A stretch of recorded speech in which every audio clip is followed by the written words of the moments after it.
Hello everyone and welcome back to Derpy Dungeons. This is Yasuo and today we are playing Pathfinder, Wrath of the Righteous. Oh shit. Count Arende's servant. Thank the gods! I found someone who isn't fleeing in a panic. Hayuko said as listeners. The comely half-elf is so frightened he can barely get the words out. I am a servant of Count Darren, Kale Nevis Arende. My lord's mansion is under attack by demons. The master himself all his guests are trapped inside, and the house guards are nowhere to be found. I managed to escape through a servant passage to look for help. Will you help me? The mansion is only a stone's throws away. On next street over. He meets your gaze with pleading eyes. Count Arande? I have seen him a few times before, from afar. He looks highly audacious. I confess that he did capture my attention, but that's neither here nor there. We should help him. The gratitude of a rich and influential man can only benefit us. You have heard about the Arende family before. This wealthy and noble Mandavian... Nation of Mandev is a land defined by its conflict with abyssal forces. Okay. Dynasty was almost wiped out by demons more than 10 years ago. The last surviving member of the family, the young Count Darren, has an infamous reputation. He is well known for being a rake and a rogue.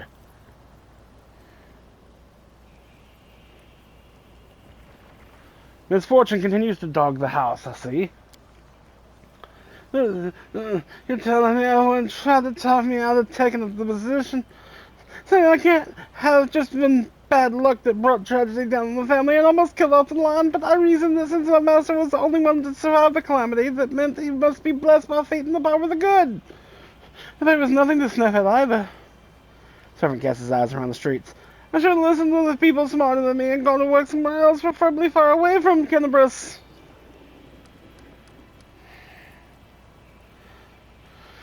Oh, alright, I'll help. Where's your master? Not far off.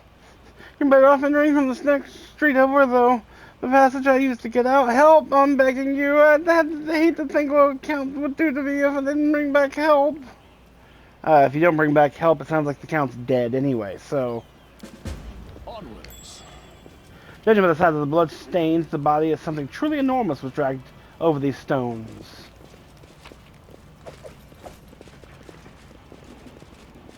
Did we step on their toes as well? Yep, we did.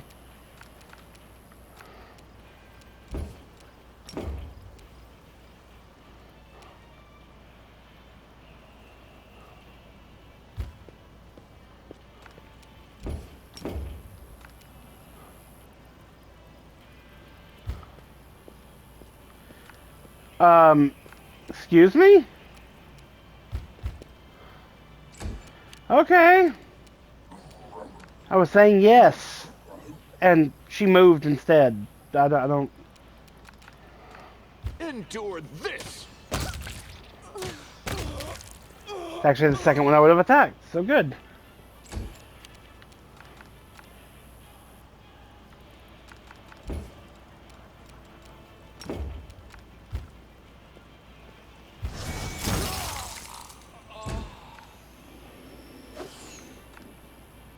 That was a horrible shot. Let me guess, it worked on her? It worked on her. No glory without risk!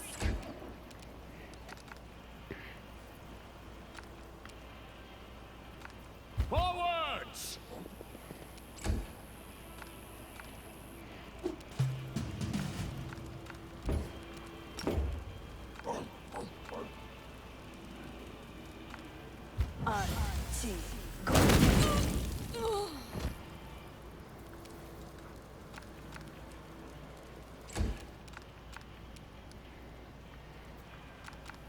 Make every strike count. Adventures await.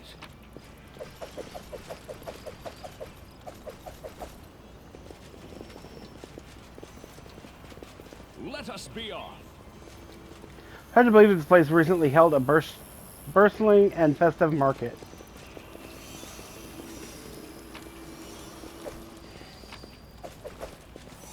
Let's move. Day 25, month Erodis. 8. Year 4715. The demon invasion transformed all of Kennebrus into one great big battlefield. But nowhere in the city suffered as much as this square. This place saw a clash of titans. The demon lord Discari leading his hordes from the abyss, and the dragon Terindelev,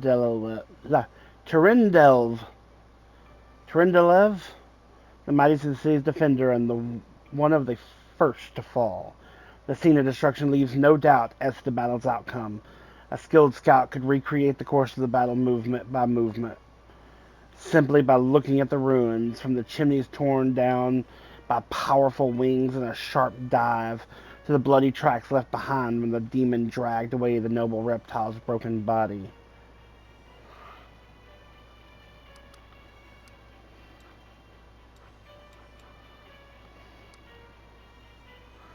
But it is no hypothetical scout gazing upon the ruins. It is you, and you are not alone.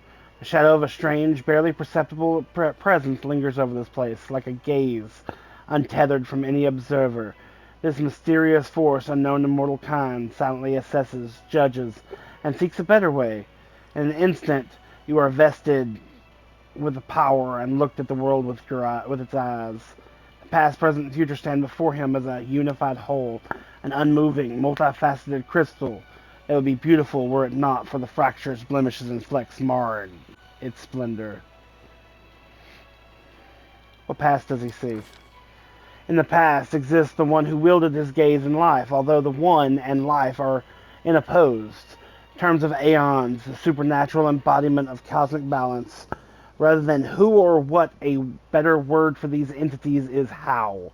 This aeon appeared from beyond this world, from the great beyond, to put an end to the intermingling of the planes and destroy the world wound. The chasm disrupting the order of the multiverse. Alas, the visitor from beyond proved too weak for the battle they came to fight. They even failed to finish casting the spell that would have sent Discari back to the abyss. With one swing of his scythe, the demon lord cut the aeons down. What present do I see? Ruins, blood, corpses. None of this perturbed the aeon's dispassionate gaze. The living are alive, the dead will be judged by Pharasma. All is as it should be, but the demons circling the sky or prowling through the streets create a jarring, I don't know that word, juxtaposition? Is the J and the X silent? Is it Udaposition? Juxtaposition? Juxtaposition? I don't know. I don't know that word. Like, holy crap. Like splashes of blood-red ink on a restrained pencil sketch. They should not be here. The world of mortals is not... The world of mortals is for mortals. The demon's place is in the demon world. How sublime the world would be if everything in it knew its place. But even the demons aren't as abhorrent as the sharp-edged, unassuming crystal languishing in the dirt among the bricks and smashed cobblestones. No mortal would notice it, but to the Aeon's eyes, its mere existence is an outrage against universal law. If the Aeon still existed, they would not stop until the crystal was unmade. But the Aeon is gone, and only their gaze remains. You pick the crystal up out of the dirt and stow it in your pocket. He is mortal, which means he has the power to decide what to do with it. Item received, purple stone knife. And what future do I see? Good and evil, chaos and order. Everything is in its lawful place in the multiverse and is no longer trespassing where it does not belong. Nothing is disrupting the smooth and steady current of the river of souls from life into death and back to life again. Reality, rid of its flaw, is now perfect, and the aeons withdraw to eternally admire its beauty, which will never be threatened again. After allowing the hero to view the world through their eyes, the little that remained of the destroyed aeon is killed even appropriate here for an entity that is so removed from life and death as we understand them? Used up its last vestiges of energy. Now they are ready to disperse into nothingness, unless someone decides to preserve the Aeon within themselves. Will the hero take on this power so that he may again look at the world through another's eyes, or will he allow it to vanish? Aeon Mythic Path. The spirit of the Aeon dwells out of sight deep in your soul, like a pair of magical spectacles stowed away until the moment when the hero once again needs to look at the world through another's eyes. Interesting. Follow me. My beloved brother, I admire your zeal, of course, but would you not agree this is hardly the time to be standing guard over a hole that no one will ever emerge from? Or perhaps you're concerned that someone will decide to go for a nighttime stroll and will accidentally fall into it. Such foresight is laudable, but do you really need so many soldiers for such a task? Can't your warriors be put to better use, for instance, fighting demons and clearing rubble while the people trapped beneath it still might live? The face of this golden-curled Asimar is beautiful even by the standards of his kind, in whose veins runs the blood of angels. His melodious voice sounds cheerful, but bitter reproach simmers in his gaze. Don't you dare call me brother, heretic! The signs of recent hard fighting are obvious in the stern old man. His armor is dinted and covered in blood, and his unnatural pallor suggests something more dangerous than wounds inflicted by claw and fangs. Nevertheless, his gaze is stony and his voice, accustomed to barking orders, is harsh and clipped. How dare you accuse me of doing nothing to protect the city? Especially now when followers of your temple were caught committing treason. To my mind, you are no different than the demon worshippers, those miscreants, those beasts that are digging under the city walls. Everyone knows, my dearest prelate, that in your zealous pursuit of order in the city, you have long since forgotten how to tell friend from foe and good from evil. That's what happened with my adepts, whose act of treason was a genuine attempt to save the city. And yet again, I am forced to repeat myself. While we are wasting time on pointless quarrels, people are dying under the rubble in our city. People whom we could have saved if you had only set your soldiers to the task, and not kept them here surrounding a useless and utterly harmless hole in the ground. Harmless? Well, if it's on your say-so, then that must mean there is someone down there. Your associates, no doubt. They're just waiting for us to abandon our post before they slink out and try again to... The old man notices your approach. And you, I remember you. You appeared in my city the day the demons attacked, and Tarandel died. What are you doing here? And at once, or I'll have you strung up by your ankles before you know it. Don't think that the demons have wounded me. I still have enough strength to take on 100 of your sort.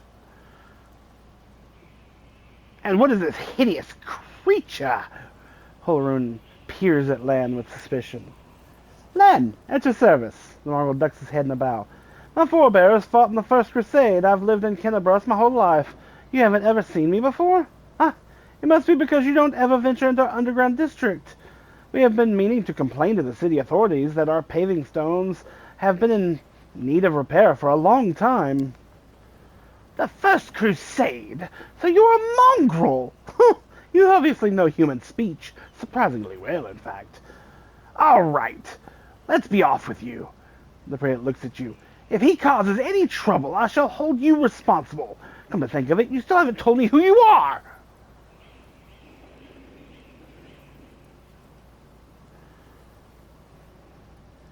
I'm a crusader. I'm fighting to liberate Kennebrus from the demons. A crusader, you say? I'll be looking into that. You obviously don't know to whom you're speaking. I'm the one who decides who's a crusader and who's a traitor to the city. Holrun Shapak, prelate of Kennebrus, by the grace of Her Majesty Queen Gallifrey, and the city's defender against threats from within and without. And as we can see, you've done a sterling job protecting the city. The golden-curled Asmar flashes a flinty smile. I am Ramian of Edme, prior of the Temple of Desna, which, alas, currently lies in ruins. Wise Hilrun here believes it is vital to guard a hole in the ground from which he is certain demons will emerge at any moment. I've been trying to convince him that the city has far more urgent matters to deal with. For instance, rescuing those currently dying in the city under the rubble. You know what? There may in fact be one matter that is more important than guarding this hole. I put it off and put it off, and look where it's led us. I should have had you hung from the gates back when you dared to defend your gang of delinquent demon collaborators. If the Sarkorians had hanged Arulu Vorlesh while they had the chance, there never would have even been a war. I won't repeat their mistake. I won't hesitate any longer. Soldiers, siege the scum. Prelate, see reason. These are frightening times, but threatening to hang someone without trial? That is unworthy of a servant of Iomade. The old man fixes his eyes on Sela. Lest you forget, girl. We may serve the same goddess, but you are not an inquisitor. Don't question the way I choose to serve Iomade, and I won't question yours.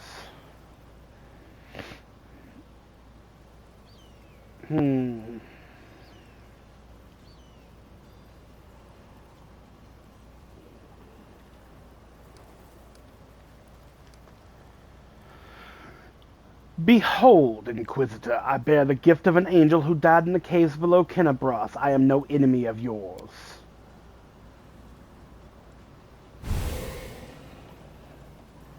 The old man frowns and whispers something, a prayer or a spell. With each word, his face relaxes. You are telling the truth.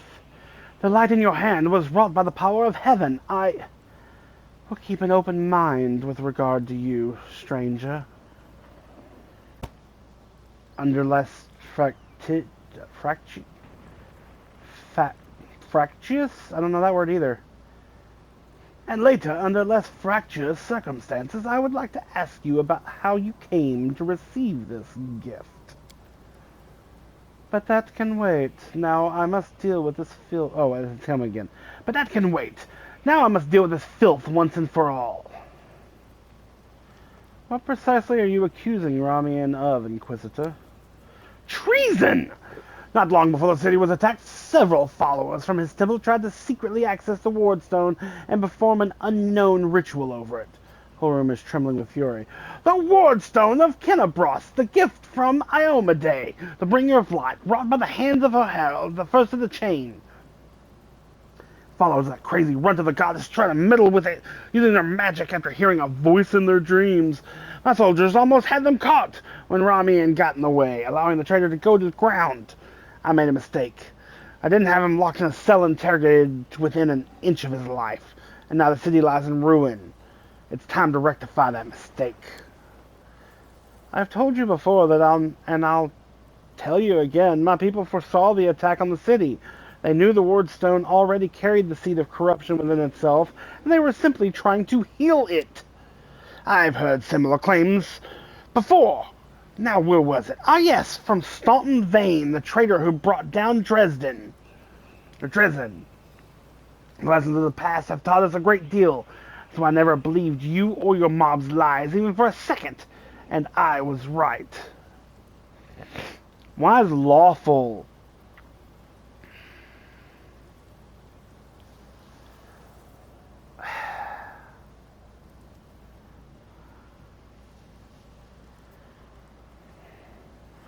He's gonna kill the guy right here. I can't save.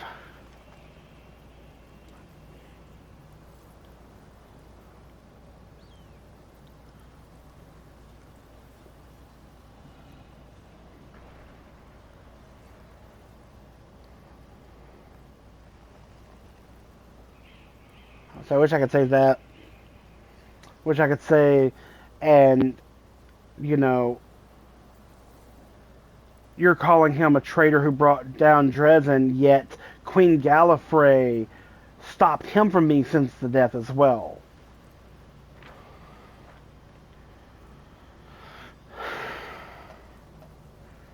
I don't agree with either of these choices.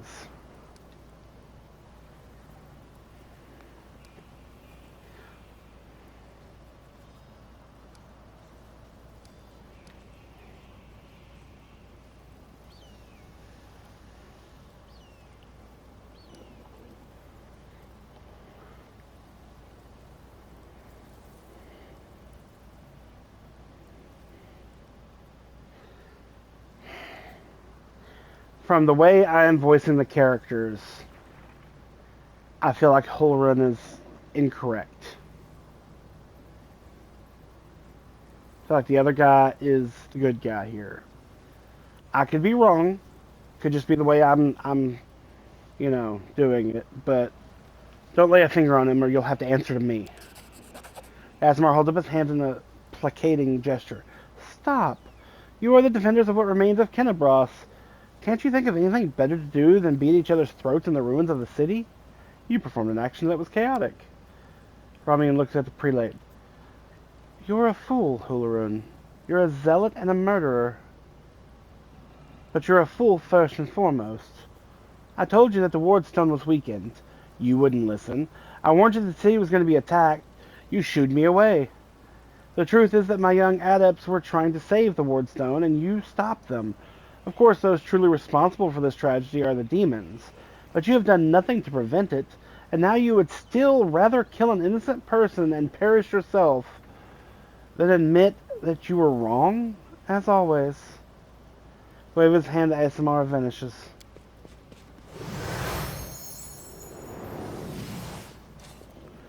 He fled! The heretic! He's no doubt expecting me to rush off in pursuit, but that won't work on me. He turns attention to me. What about you? If you truly have been marked out for a gift from heaven, this is your chance to save the city. Go and bring back that filthy traitor. I'm almost certain that he and his cronies were helping the demons, either knowingly or unknowingly. Their attempt to bewitch the wardstone is clear proof. Ramian must be captured.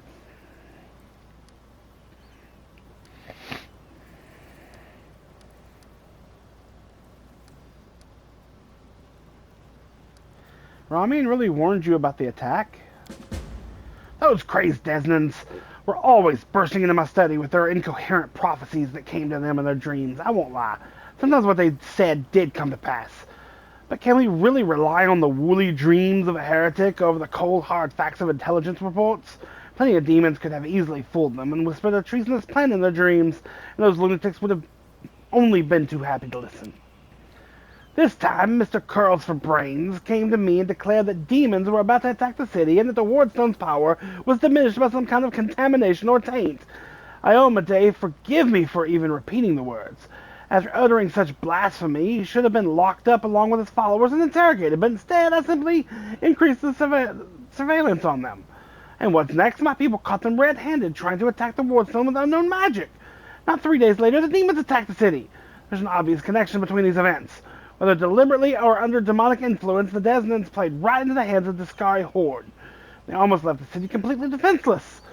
Ramian covered for his people the whole time and helped them escape my guard. After that, what else can he be but a traitor and a heretic? Yes. So, what I'm understanding is he warned you of an attack. He warned you of your defenses being too weak. You laughed at him, shoot him away, didn't care. So he took it into his own hands to fix the issue. You realized he was doing it, got pissed off, stopped him. And instead of arresting him for trying to bolster the defenses of the city, you put more surveillance on him to stop him from doing it. And then when the city was attacked and it was proven that there was something wrong with the wardstone, you decided it was his fault because he tried putting magic on the wardstone to protect the city better? Because that makes sense.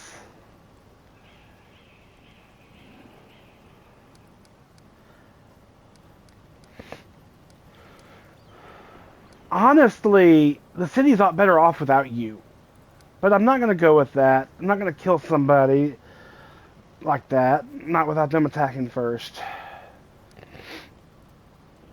There's nothing dangerous in this. That's totally... Why are you obsessed with finding enemies everywhere you look?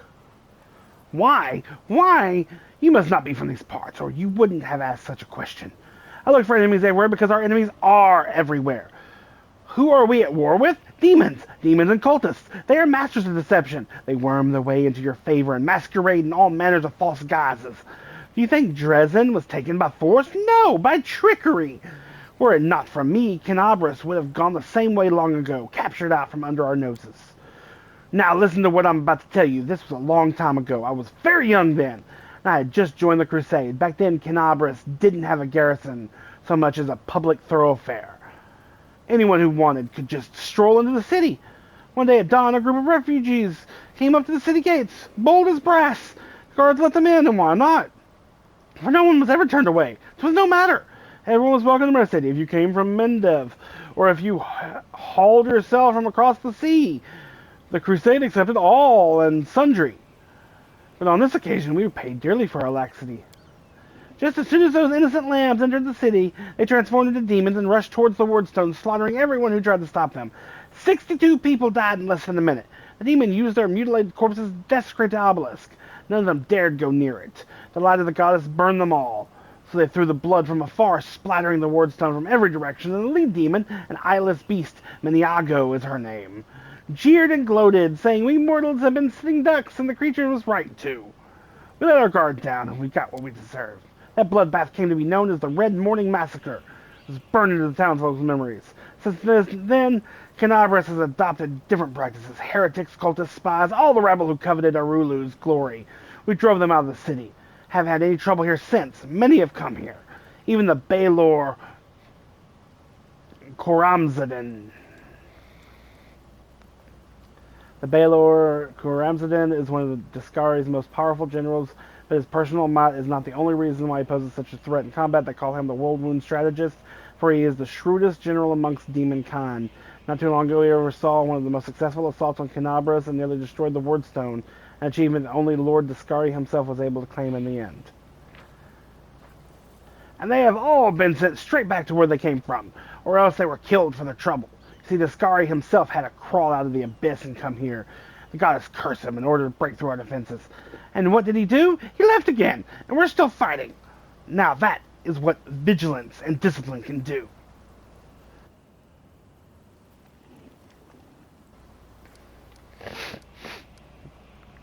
There is nothing dangerous in this hole. You have no reason to guard it. You told me yourself that you received a light-bringing gift from an angel who perished in the caves below our feet. It is no secret that those passages are teeming with dangerous creatures that could kill anyone, even a warrior of heaven.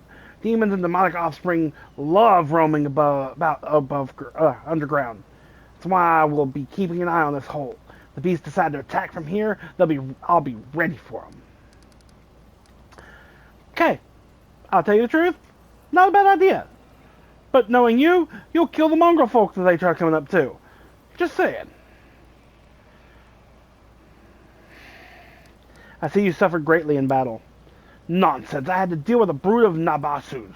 It was nothing. I've taken on worse enemies with the goddess's help. Nabasus, also known as death demons, have the ability to drain their victim's life force. Yes, I already know this. But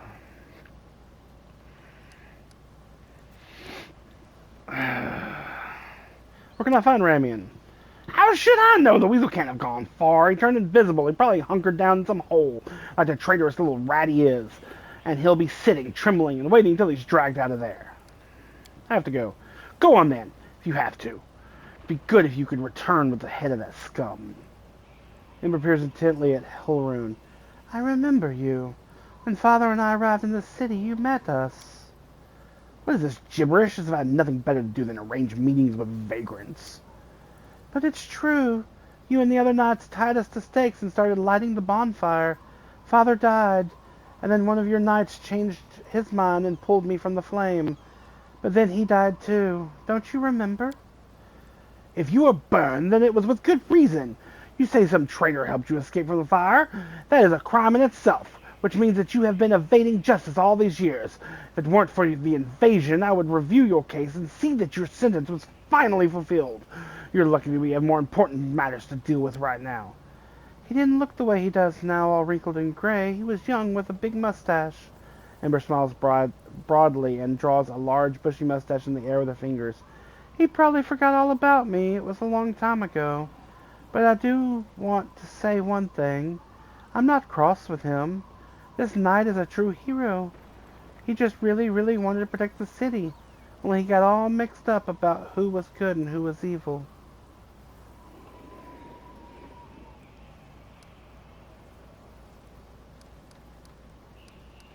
You forgive him after what he did to you?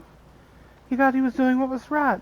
How do you know? Maybe you've done something thinking it was a good thing, but you were really doing a bad thing that hurt people. But what if I've done the same thing? You can't get angry at people for making mistakes when you might be no better than them. Holrun, you sent an innocent child to be burned at the stake. Don't you want to ask for forgiveness? Pah, hardly. Anyone can look innocent.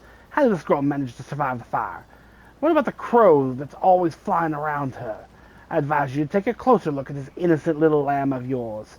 If you ask me, she looks highly suspicious. Indeed. Let's go, Ember. Yes, let's go. Bye-bye, kind knight. She waves to Holrun with a carefree smile. Holrun grimaces and turns. Thank you for watching. If you liked this video, hit like. If you would like to see more, subscribe to the channel. Until next time, have a wonderful day. Bye-bye.